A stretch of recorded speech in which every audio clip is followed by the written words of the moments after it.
Hello friends, ಎಲ್ಲರಿಗೆ ನಮಸ್ಕಾರ. ಇವತ್ತಿನ ಈ ಒಂದು ಸಂಚಿಕೆಯಲ್ಲಿ 2016 ಭೂಮಾಪಕರ ಹುದ್ದೆಗಳಿಗೆ ಒಂದು ಸ್ಪರ್ಧಾತ್ಮಕ ಪರೀಕ್ಷೆಯನ್ನು ಕಂಡಕ್ಟ್ ಮಾಡಲಾಗಿತ್ತು. ಸೊ ಇಲ್ಲಿ ಆ ಒಂದು ಪರೀಕ್ಷೆಯಲ್ಲಿನ ಪೇಪರ್ ಟು ಅಂದರೆ ಯಾವುದು? ಮ್ಯಾಥಮೆಟಿಕ್ಸ್, ಫಿಸಿಕ್ಸ್ ಮತ್ತು ಜಿಯೋಗ್ರಫಿ. ಈ ಒಂದು ವಿಷಯದ ಮೇಲಿನ ಕೇಳಿದಂಥ ಪ್ರಶ್ನೆಗಳನ್ನು ಇಲ್ಲಿ ಚರ್ಚೆ ಮಾಡುವ. ಸೊ ಈಗ ಆಲ್ರೆಡಿ 1 to 25 ನಾವು ವಿಡಿಯೋ ಪಾರ್ಟ್ 1 ಪಾರ್ಟ್ 2 ಅಂತ ಡಿಸ್ಕಸ್ ಮಾಡಿರ್ತೀವಿ. ಆ ಒಂದು ವಿಡಿಯೋನ ಯಾರು ನೋಡಿಲ್ಲ, ಕೆಳಗಡೆ ಡಿಸ್ಕ್ರಿಪ್ಷನಲ್ಲಿ ಲಿಂಕನ್ನು ಕೊಟ್ಟಿರ್ತೇನೆ, ಆ ಲಿಂಕ್ ಮುಖಾಂತರ ನೋಡ್ಬೋದು. ಸೊ ನಾವು let's go to 26th question. ಸತತ ನೈಸರ್ಗಿಕ ಸಂಖ್ಯೆಗಳ ವರ್ಗಗಳ ನಡುವಿನ ವ್ಯತ್ಯಾಸವು ಒಂದು ಸರಣಿಯಲ್ಲಿ ರೂಪುಗೊಂಡಲ್ಲೇ ಅದು ಡ್ಯಾಶ್ ಆಗುತ್ತದೆ. ಈಗ ನೋಡಿ ಏನಂದಿದ್ದಾರೆ, ಸತತ ನೈಸರ್ಗಿಕ ಸಂಖ್ಯೆಗಳ, ಈಗ ಸಂಖ್ಯೆಗಳೇನು ಎ ಮತ್ತು ಬಿ ಅಂತ ತಿಳಿದುಕೊಳ್ಳಿ. ಇವುಗಳ ವರ್ಗಗಳ ನಡುವಿನ ವ್ಯತ್ಯಾಸ a² minus b² equal to ನಡುವಿನ ವ್ಯತ್ಯಾಸವು ಒಂದು ಸರಣಿಯಲ್ಲಿ ರೂಪುಗೊಂಡಲ್ಲಿ ಅದು ಡ್ಯಾಶ್ ಆಗುತ್ತದೆ ಅಂತ ಅಂದಿದ್ದಾರೆ. ಓಕೆ, ಅದೇನಾಗ್ತದೆ? a ಪ್ಲಸ್ ಬಿ ಆಗ್ತದೆ. ಅಂದರೆ ಈಗ ನೋಡಿ a² ಅಂದರೆ ಏನು? ಫಾರ್ ಎಕ್ಸಾಂಪಲ್ 2, 3 ಅಂತ ತಿಳಿದುಕೊಳ್ಳಿ. ಓಕೆ, ಸೊ ಅದಕ್ಕೆ ಏನು ಮಾಡೋಣ, ಈಗ ದೊಡ್ಡದು ಮೊದಲಿಗೆ 3² ಅಂದರೆ 9, 2² ಅಂದರೆ 4, ಸೊ ಈಕ್ವಲ್ ಟು ಏನಾಯಿತು? 5. ಅಂದರೆ 5 a ಪ್ಲಸ್ ಬಿ ಅಂದರೆ ಏನು ಬಂತು? 5 ಅಂತ ಬಂತು. ಇದು 5 ಏನಿದೆ? ಬೆಸ ಸಂಖ್ಯೆ ಇದೆ. ಸೊ ಅದಕ್ಕೆ ಕರೆಕ್ಟ್ ಆನ್ಸರ್ ಏನು ಬರುತ್ತಾ? ಬೆಸ ಸಂಖ್ಯೆಗಳ ಸರಣಿ. Next question. ಆಮೇಲೆ √13 ಇದರ ಮೌಲ್ಯವೇನು ಅಂತ ಕೇಳಿದ್ದಾರೆ. √13 ನೋಡಿ, ಈಗ ನಿಮಗೆ ನಾರ್ಮಲ್ ಆಗಿ ಗೊತ್ತು √13. ಈಗ ನಾರ್ಮಲ್ ಆಗಿ √16 ಎಷ್ಟುಪ್ಪ? 4. √9 ಎಷ್ಟು? √9 ಎಷ್ಟು? 3. ಅಂದರೆ √9 ಮತ್ತು √16 ನಡುವೆ √13 ಬಂದಿದೆ. ಅಂದ್ರೆ ನಿಮಗೆ 3 ಪಾಯಿಂಟ್ ಆನ್ಸರ್ ಬರುತ್ತಂತ ಗೊತ್ತಾಯಿತು. ಬಟ್ ಇಲ್ಲಿ ಆಪ್ಷನಲ್ಲೇ ಎಲ್ಲವೂ 3 ಪಾಯಿಂಟ್ ಇದ್ದಾವೆ. 3.524, 3.552, 3.605, 3.615. ಬಟ್ ನಮಗೆ ಈಗ ಎಕ್ಸಾಕ್ಟಾಗಿ ಫೈನ್ ಮಾಡಬೇಕಾಗತ್ತೆ. ಓಕೆನಾ? ಈಗ ಏನು ಮಾಡಬೇಕಿದನ? ಸೊ ಜಸ್ಟ್ ಇಯರ್ ಈ ರೀತಿ ನಿಮಗೆ ಬೇಕಾದಲ್ಲೇ ನೀವು ಜಸ್ಟ್ ಈ ರೀತಿ ನಂಬರ್ ಇಟ್ಕೊಳ್ಳೋದು. ಇದೆಷ್ಟು? 13 ಇದೆ. ಓಕೆ, 13 ಇದೆ ಅಂದರೆ 13.00 ಅಂತ ಇಟ್ಕೊಳ್ಳೋಣ. ಓಕೆ, ಸೊ ಈಗ ಇದೆಷ್ಟು ನಮಗೆ ನಾರ್ಮಲಾಗಿ ಗೊತ್ತು. ಈಗ √9 ಅಂದರೆ 3 ಅಂತ ಬತ್ತು, √16 ಅಂದರೆ 4 ಅಂತ ಬತ್ತು. ಸೊ ಈಗ 13 ಅಂದರೆ 3ಇಂದ ಡಿವೈಡ್ ಆಗುತ್ತೆ. ಸೊ 3ಇಂದ ಡಿವೈಡ್ ಮಾಡೋಣ. ಏನಿದೆ? 3 3 9. ಓಕೆ, 3 3 3 ಉಳಿತಿಲ್ಲ.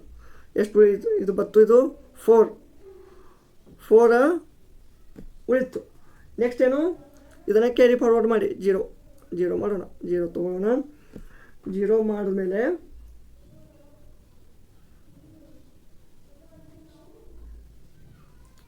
ನೋಡಿ ನೆಕ್ಸ್ಟ್ 4ಅಲ್ಲಿ ಏನಿದೆ?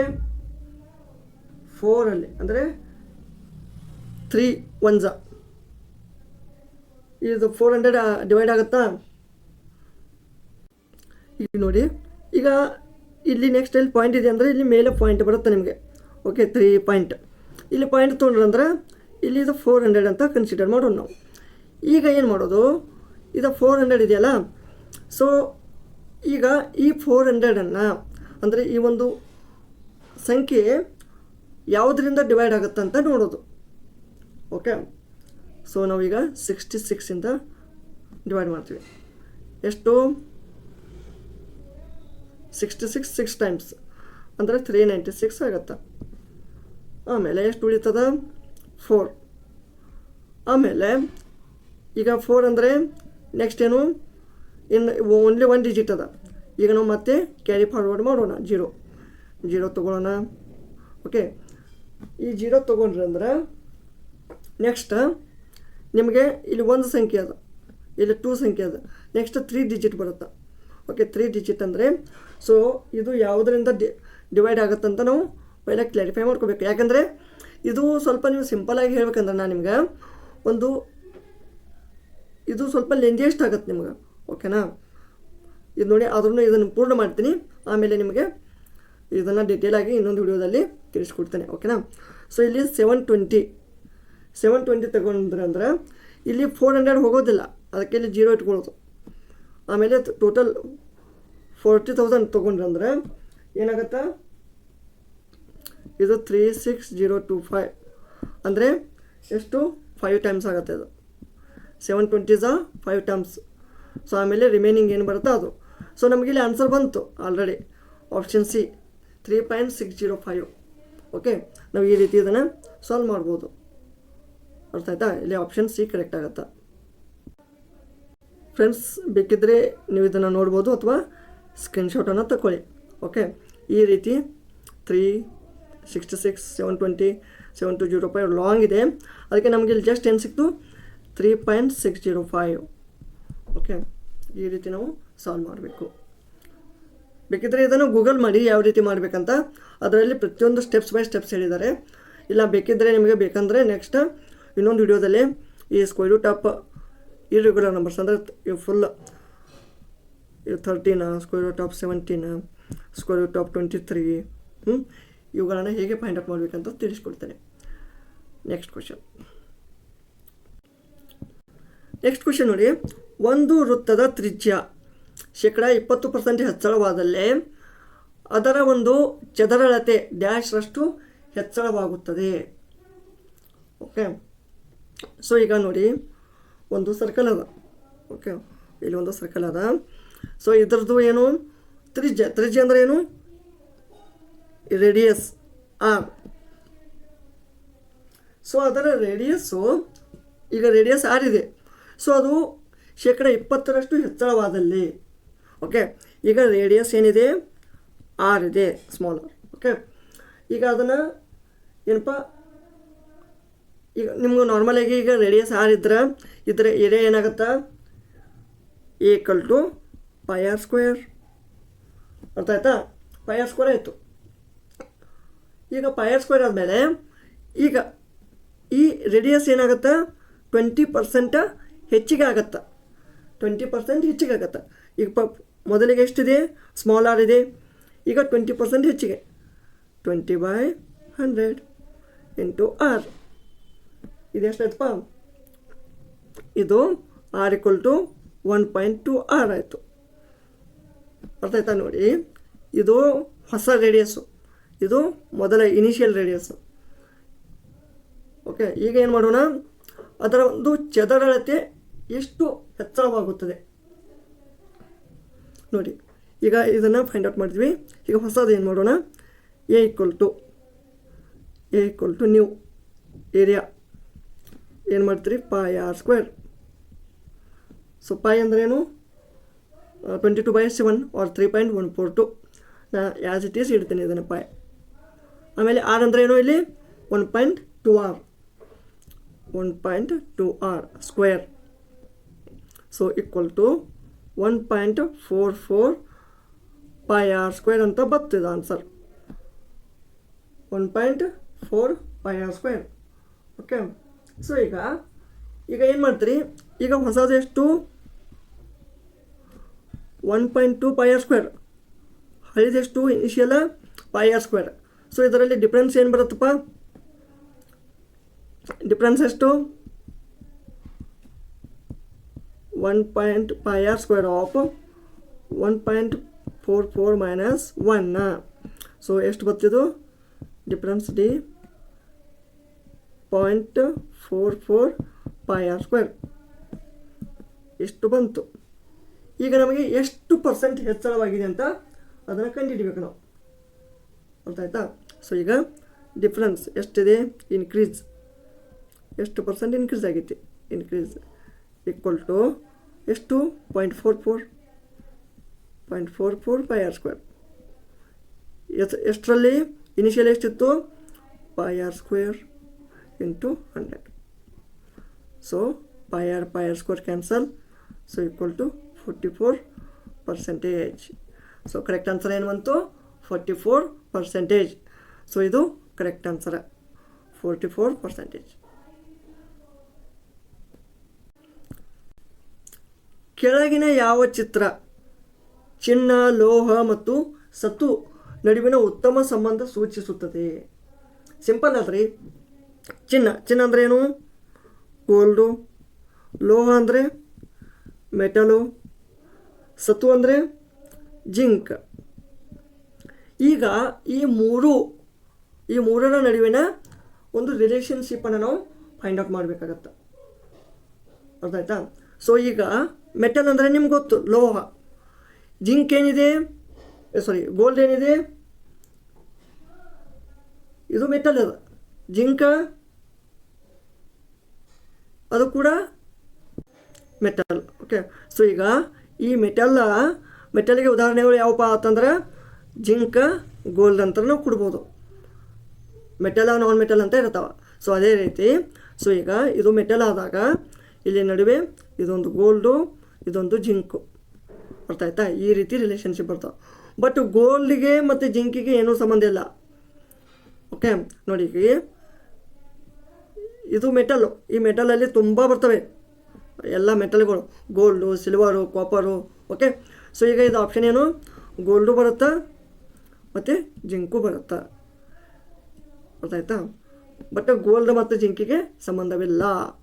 ಸೊ ಅದಕ್ಕೆ option D is correct. Next question ನೋಡಿಲಿ.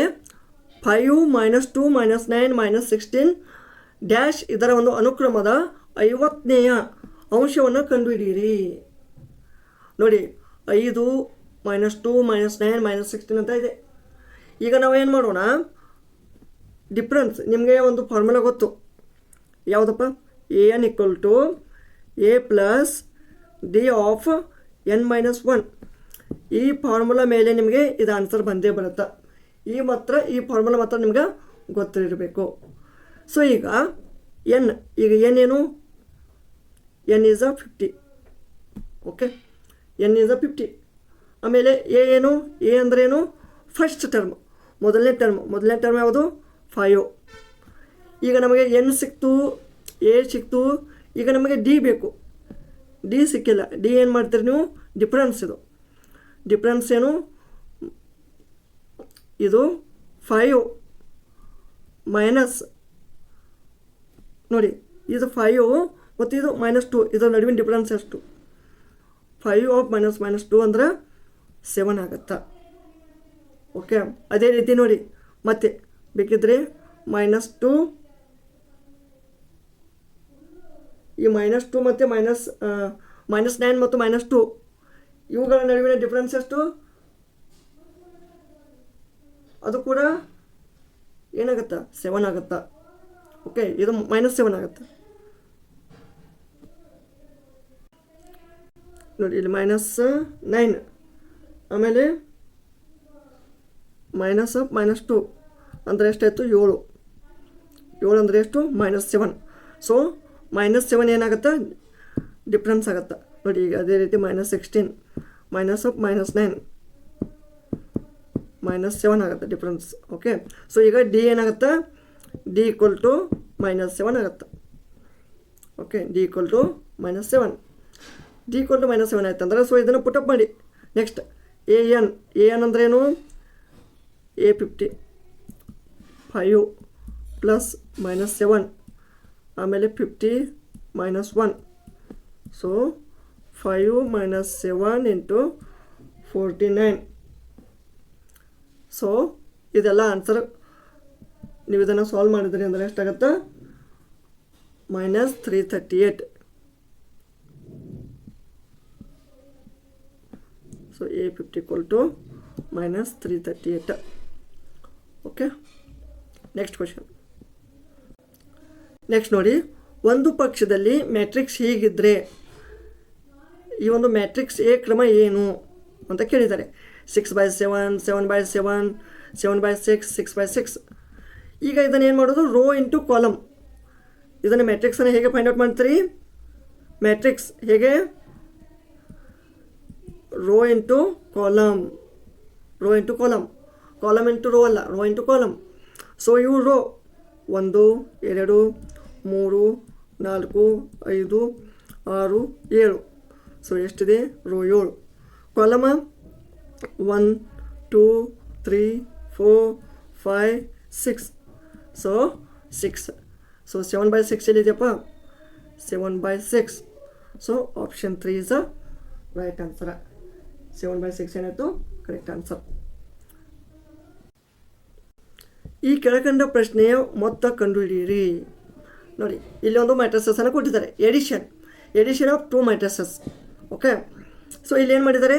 ಇದು 2/2, ಇದು 2/3. ಸೊ ಈಗ 2/2 2/3 ಅಂತ ಇದೆ. ನಿಮಗೆ ಗೊತ್ತು, addition of matrices, subtraction of matrices ಬೇಕಂದ್ರೆ ಎರಡೂ ಮ್ಯಾಟ್ರಿಸಸ್ಸು ಒಂದೇ ಒಂದು ಫಾರ್ಮೆಟಲ್ಲಿ ಇರಬೇಕು. 2/2 ಪ್ಲಸ್ 2/2 ಇರಬೇಕು, ಅಥವಾ 3/3 ಪ್ಲಸ್ 3/3 ಇರಬೇಕು. ಸೊ ಇಲ್ಲಿ ಏನದವ? 2/2 ಪ್ಲಸ್ 2/3 ಅಂತ ಅದಾವ. ಓಕೆ, ಸೊ ಇದು ಏನಾಗುತ್ತೆ? We can enable to determine. ಈಗ ಸಪೋಸ್ ಇದಿಲ್ಲ, ಇಷ್ಟ ಐತಂದ್ರೆ ಏನಾಗುತ್ತೆ? 1 + 4 5 ಆಗುತ್ತೆ. ಆಮೇಲೆ 0 ಇದೆ, ಫಸ್ಟ್ ಕಾಲಮ್ ಫಸ್ಟ್ ರೋ. 0 + 7 7 ಆಗುತ್ತೆ. ಆಮೇಲೆ 2 + 5 7 ಆಗುತ್ತೆ. ಆಮೇಲೆ 3 + 8 11 ಆಗುತ್ತೆ. ಸೊ ಇಷ್ಟು ಆನ್ಸರ್ ಆಗುತ್ತೆ. ನೋಡಿ, ಇದನ್ನು ಅಷ್ಟೇ ಕೊಟ್ಟಿದ್ದಾರೆ ಇಲ್ಲಿ. ಮತ್ತು 6/6 9 ಆ್ಯಸ್ ಇಟ್ ಈಸ್ ಇಟ್ಟಿದ್ದಾರೆ. ಸೊ ಹಿಂಗೆ ನಾವು ಏನು ಮಾಡ್ತೀವಿ? ಮೇ ಬಿ ಇದೇ ಇರಬೇಕಂತ ರೈಟ್ ಮಾರ್ಕ್ ಹಾಕ್ತೀವಿ. ಸೊ ರಾಂಗ್ ಆಗುತ್ತಾ? ಸೊ ಇಲ್ಲಿ ಮೇಲಿನ ಯಾವುದೂ ಅಲ್ಲ, ಅಥವಾ we can enable to determine. Next ನೋಡಿ, ವಿದ್ಯುತ್ಕಾಂತೀಯ ಅಲೆ ಸಾಲಿನ ಒಂದು ಭಾಗ ಉದ್ದವಲ್ಲದ ತರಂಗಾಂತರ ಹೊಂದಿದ್ದರೆ ಅದು ಡ್ಯಾಶನ್ನು ಸಹ ಹೊಂದಿರ್ತದೆ. ಅರ್ಥ ಆಯ್ತಾ? ಅದು ಹೆಚ್ಚಿನ ಆವರ್ತನೆಯನ್ನು ಕೂಡ ಹೊಂದಿರ್ತದೆ. ಅರ್ಥ ಆಯ್ತಾ? ಸೊ ತರಂಗಾಂತರ ಅಂದ್ರೇನು? Wavelength equal to 1/f frequency. ಓಕೆನಾ? ಸೊ ಇದು ಕರೆಕ್ಟು.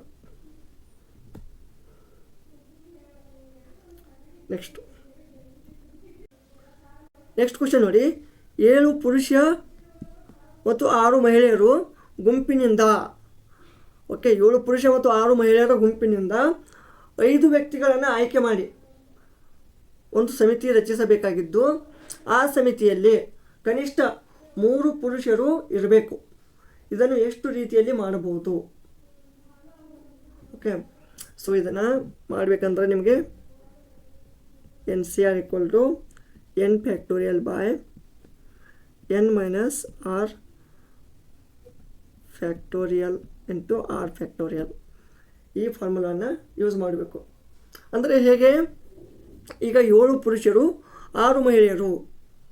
ಓಕೆ, ಸೊ ಹಂಗಂದ್ರೆ ಅದರಾಗ ಮಿನಿಮಮ್ 3 ಜನ ಪುರುಷರು ಇರಬೇಕು. ನೋಡಿ, 3 ಮೆನ್ಸ್.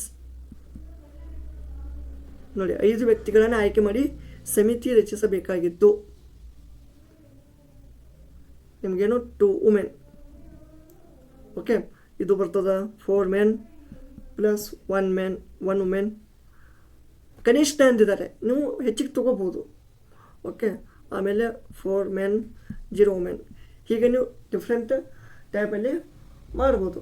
ಈ ರೀತಿ ಒಂದು ಎಷ್ಟು ಪ್ರೊಬ್ಯಾಬಿಲಿಟಿ, ಎಷ್ಟು ಪಾಸಿಬಿಲಿಟಿ ಅದ ಅಂತ ಫೈಂಡ್ ಔಟ್ ಮಾಡಬೇಕು. ಸೊ ಆ ಒಂದು ಫಾರ್ಮುಲಾ ಮುಖಾಂತರ ನೀವು ಸಾಲ್ವ್ ಮಾಡಿದ್ದೆ, ಅದರಲ್ಲಿ 756 ಬರುತ್ತೆ. ನೋಡಿ, ಒಂದು ಪಕ್ಷ n ಅಂಶಗಳ ಒಂದು ಸೆಟ್ಟಲ್ಲಿ 6 ಅಂಶಗಳನ್ನು ಒಳಗೊಂಡಿರೋ ಉಪಸೆಟ್ ರೂಪುಗೊಂಡಲ್ಲಿ ಸಾಮಾನ್ಯವಾಗಿ ಏನಾಗಿರ್ತದೆ? ಸೊ ಈಗ ನಿಮಗೆ ಗೊತ್ತು ಏನಪ್ಪ? ಪರ್ಮಿಟೇಷನ್ ಮತ್ತು ಕಾಂಬಿನೇಷನ್. NCR ಫಾರ್ಮುಲಾ ಏನು? ಕಾಂಬಿನೇಷನ್ದು n factorial by n of n minus r factorial into r factorial. Okay, ಇದು NCR. ಆಮೇಲೆ NPR ಏನಿದೆ?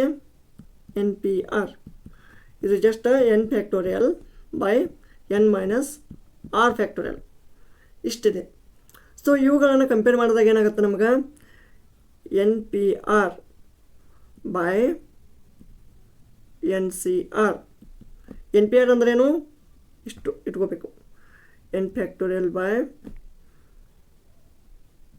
N minus r factorial divided by ಈ full term n factorial r factorial into N minus r factorial.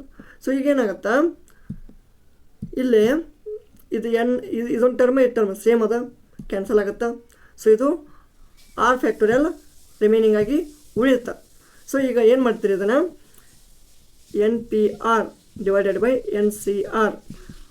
Okay, so ಇಲ್ಲಿ ಏನಾಗುತ್ತೆ ಇದು r factorial ಉಳಿಯುತ್ತೆ, r factorial.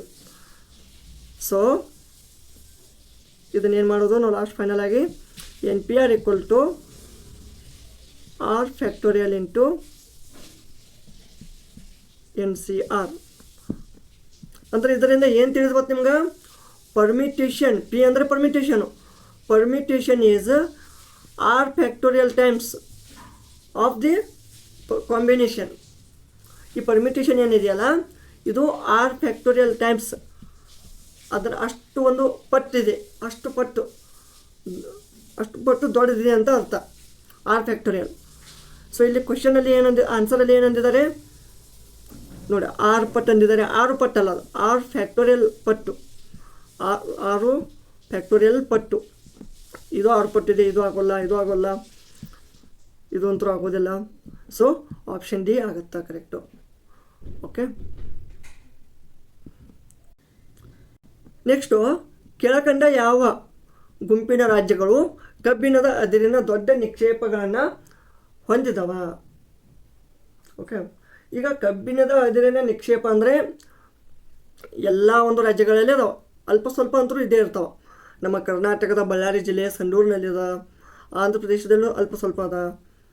Okay, but so ಇಲ್ಲಿ correct answer ಏನಾಗುತ್ತಾ, main Odisha ಅದ. Okay, Odisha ಅದ, ಅದರ ಸಂಬಂಧ ಮತ್ತು ಬಿಹಾರದಲ್ಲಿ ಅಲ್ಪ ಸ್ವಲ್ಪ, ಬಿಹಾರ್ ಜಾರ್ಖಂಡ್, ಬಿಹಾರದ ಸ್ವಲ್ಪ ಭಾಗ ಇದೆ, ಬಟ್ ಇದು ಒಡಿಸ್ಸಾ ಇರೋದರಿಂದ ಆಪ್ಷನ್ ಬಿ ಕರೆಕ್ಟ್ ಆಗುತ್ತಾ. ನೆಕ್ಸ್ಟ್, ನೈಸರ್ಗಿಕ ಸಂಖ್ಯೆ 1 ರಿಂದ 9 ಗುಂಪಿನಿಂದ 1800 ಬಾರಿ ಆಯ್ಕೆ ಯಾದೃಚ್ಛಿಕವಾಗಿ ಮಾಡಿದರೆ ಸಂಖ್ಯೆ 3 ಡ್ಯಾಶ್ ಬಾರಿ ಬರುವುದನ್ನು ನಿರೀಕ್ಷಿಸಬಹುದು. 1 ರಿಂದ 9 ಗುಂಪಿನಿಂದ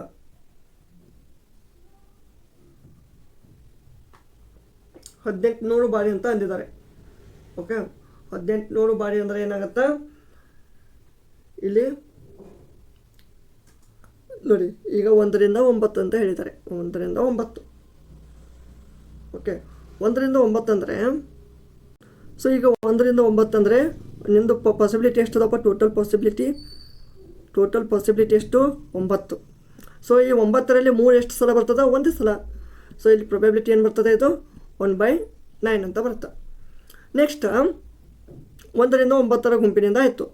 ಸೊ 1800 ಬಾರಿ ಆಯ್ಕೆ ಯಾದೃಚ್ಛಿಕವಾಗಿ ಮಾಡಿದ್ದಾರೆ. 1800 ಬಾರಿ ಯಾದೃಚ್ಛಿಕ ಅಂದರೆ ರ್ಯಾಂಡಮ್ ಆಗಿ ಮಾಡಿದ್ರೆ ಏನಾಗುತ್ತಾ, ಸೊ ರ್ಯಾಂಡಮ್ ಆಗಿ ಮಾಡಿದ್ರೆ ಅಂದರೆ ಏನಾಗುತ್ತಾ 1800 ಇಂಟು, ಸೊ ಈ ಒಂದು ಪ್ರೊಬ್ಯಾಬಿಲಿಟಿಯನ್ನು ಮಲ್ಟಿಪ್ಲೈ ಮಾಡಬೇಕು. ಇದನ್ನು ಮಾಡಿದ್ವಿ ಅಂದರೆ 200 ಆನ್ಸರ್ ಆಗುತ್ತೆ. Option C is correct. ಸಾಮಾನ್ಯವಾಗಿ ಅಸಮ ವಿತರಣೆಯಲ್ಲಿ ಸರಾಸರಿ, ಮಧ್ಯಮ ಮತ್ತು ಬಹುಲಾಂಕವನ್ನು ಅಂದರೆ ಅದರ ನಡುವಿನ ಒಂದು ಸಂಬಂಧವನ್ನು ಕಂಡುಹಿಡಿಯಿರಿ ಅಂತ ಅಂತಿದ್ದಾರೆ. ಈಗ ಸರಾಸರಿ ಅಂದರೆ ಏನು, ಮೀನ್. ಮಧ್ಯಮ ಮಿಡಿಯನ್. ಆಮೇಲೆ ಬಹುಲಾಂಕ ಅಂದರೆ ಮೋಡ್, ನಂಬರ್ ಆಫ್ ಟೈಮ್ಸ್ ಎಷ್ಟು ರಿಪೀಟ್ ಆಗುತ್ತಾ ಅಷ್ಟು. ಸೊ ನಮಗೆ ಸಾಮಾನ್ಯವಾಗಿ ಗೊತ್ತಿರೋದು ಏನಪ್ಪ, 3 median. 3 median equal to mode plus 2 mean. So ಇದನ್ನೇ ನೀವು ಹೀಗೂ ಬರಿಬೋದು, ಮೋಡ್ ಈಕ್ವಲ್ ಟು ಇದು ಮೋಡ್ ಈಕ್ವಲ್ ಟು ಇದನ್ನು ಈ ಸೈಡ್ ತೆಗೆದುಕೊಂಡು ಬನ್ನಿ 3 median minus 2 mean. Okay, so ಇಲ್ಲಿ ಯಾವುದಾಗುತ್ತೆ ಕನ್ನಡದಲ್ಲಿ ಆಪ್ಷನ್ ಎ ಆಗುತ್ತೆ ನೋಡಿ. ಮೋಡ್ ಅಂದರೆ ಬಹುಳಾಂಕ, 3 ಮೀಡಿಯನ್ 3 ಮಧ್ಯಮ ಮೈನಸ್ 2 ಮೀನ್ 2 ಸರಾಸರಿ. So option A is correct. ಹೀಗೆ ಕನ್ಫ್ಯೂಸ್ ಮಾಡ್ತಾರೆ, ಯಾವ ರೀತಿ ಬೇಕಾದ್ರೆ ಕೊಡ್ಬೋದು. ಓಕೆ, ನೆಕ್ಸ್ಟ್ 5 ರೀತಿಯ ಕಣ್ಣು ಬಣ್ಣಗಳನ್ನು ಆಧರಿಸಿ ಶಾಲಾ ಮಕ್ಕಳನ್ನು ವಿಂಗಡಿಸಿದಲ್ಲಿ 1 ಕಪ್ಪು, ಕಂದು, ಗಾಢ ಕಂದು, ಹಸಿರು, ಬೂದು. ಈ ವಿತರಣೆಯನ್ನು ಉತ್ತಮ ಸಚಿತ್ರವಾಗಿ ಡ್ಯಾಶ್ ಅನ್ನು ಬಳಸಿ ಚಿತ್ರಿಸಬಹುದಾಗಿದೆ. ನೋಡಿ, ಈಗ 5 ರೀತಿಯ ಕಣ್ಣು ಬಣ್ಣಗಳು, ಕಪ್ಪು, ಕಂದು, ಗಾಢ ಕಂದು, ಆಮೇಲೆ ಈ ಹಸಿರು, ಬೂದು. ಸೊ ಈ ಡಿಫ್ರೆಂಟ್ ಟೈಪ್ಸ್ ಆಫ್ ಕಲರ್ ಮೇಲೆ ನಾವು ಇದನ್ನು ಏನಪ್ಪ ಒಂದು ತೋರಿಸ್ಕೊಡ್ಬೇಕಂದ್ರೆ ನಾರ್ಮಲಾಗಿ ನಿಮಗೆ ಗೊತ್ತು, ಈ ರೀತಿ ನಾವು ಒಂದು ಗ್ರಾಫನ್ನು ಹಾಕ್ತೀವಿ. ಓಕೆ, ಸೊ ಈ ರೀತಿ ಹಾಕ್ಬೋದು. ಇಷ್ಟು ಎಷ್ಟು ಎಷ್ಟು ಎಷ್ಟು ಓಕೆ, ಇದಕ್ಕೆ ನಾವು ಹಿಸ್ಟೋಗ್ರಾಮ್ ಅಂತೀವಿ. ಈಗ ಫಾರ್ ಎಕ್ಸಾಂಪಲ್ ಇದು ಒಂದೇದು ಕಪ್ಪು, ಇದು ಕಂದು, ಇದು ಗಾಢ ಕಂದು, ಇದು ಹಸಿರು, ಇದು ಬೂದು. ಅಂದರೆ ಇಷ್ಟಿಷ್ಟು ಜನಗಳಿದ್ದಾರೆ ನೋಡಿ.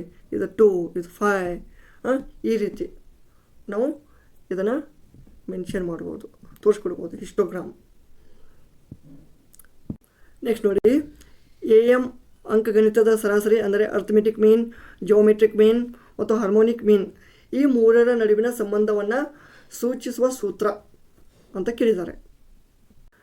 ಸೊ ಇಲ್ಲಿ ನಾರ್ಮಲಾಗಿ ನಮಗೆ ಗೊತ್ತು, AM equal to HM into AM into HM equal to JM square. AM into HM equal to JM square. ಇದು ಇದರ ನಡುವಿನ ಒಂದು ಸಂಬಂಧ ಅಥವಾ ರಿಲೇಷನ್ಶಿಪ್. ಸೊ ಇಲ್ಲಿ ಕೊಟ್ಟಂಥ ಆಪ್ಷನಲ್ಲಿ ಯಾವುದಾಗತ್ತಾ, ಇದು ಆಗೋದಿಲ್ಲ, ಇದು ಡಿವೈಡೆಡ್ ಬೈ ಇದು ಆಗೋದಿಲ್ಲ, ಇದು ಆಗೋದಿಲ್ಲ.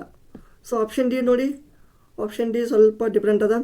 ಸೊ AM/GM ನೋಡಿ, AM/GM ಈಕ್ವಲ್ ಟು ಸಾಲ್ವ್ ಮಾಡಬೇಕಾಗತ್ತೆ HM. ಸೊ ಈಗ AM ಇದನ್ನು cross multiplication HM into GM square ನೋಡಿ ಬಂತಲ್ಲ. So option D is a correct answer. ಇಲ್ಲಿ ಆಪ್ಷನ್ ಡಿ ಇದು ಕರೆಕ್ಟ್ ಆಗುತ್ತಾ. ಓಕೆ, ಸೊ ಇದು ಒಂದು ಲಾಸ್ಟ್ ಕ್ವೆಶನು. ನೆಕ್ಸ್ಟ್ ಮುಂದಿನ ಒಂದು ಸೆಷನಲ್ಲಿ ಮುಂದೆ ಇನ್ನುಳಿದ ಕ್ವೆಶನ್ಗಳನ್ನು ಡಿಸ್ಕಸ್ ಮಾಡುವ. ಈ ಒಂದು ವಿಡಿಯೋ ಇಷ್ಟವಾದಲ್ಲಿ ಲೈಕ್ ಮಾಡಿ, ಕಾಮೆಂಟ್ ಮಾಡಿ. ನಿಮ್ಗೆ ಏನಾದರೂ ಡೌಟ್ ಇದ್ದರೆ ದಯವಿಟ್ಟು ಕಾಮೆಂಟ್ನಲ್ಲಿ ನಿಮಗೆ ತಿಳಿಸಿ, ಮತ್ತು ತಪ್ಪದೇ ಸಬ್ಸ್ಕ್ರೈಬ್ ಮಾಡಿ. ಧನ್ಯವಾದಗಳು.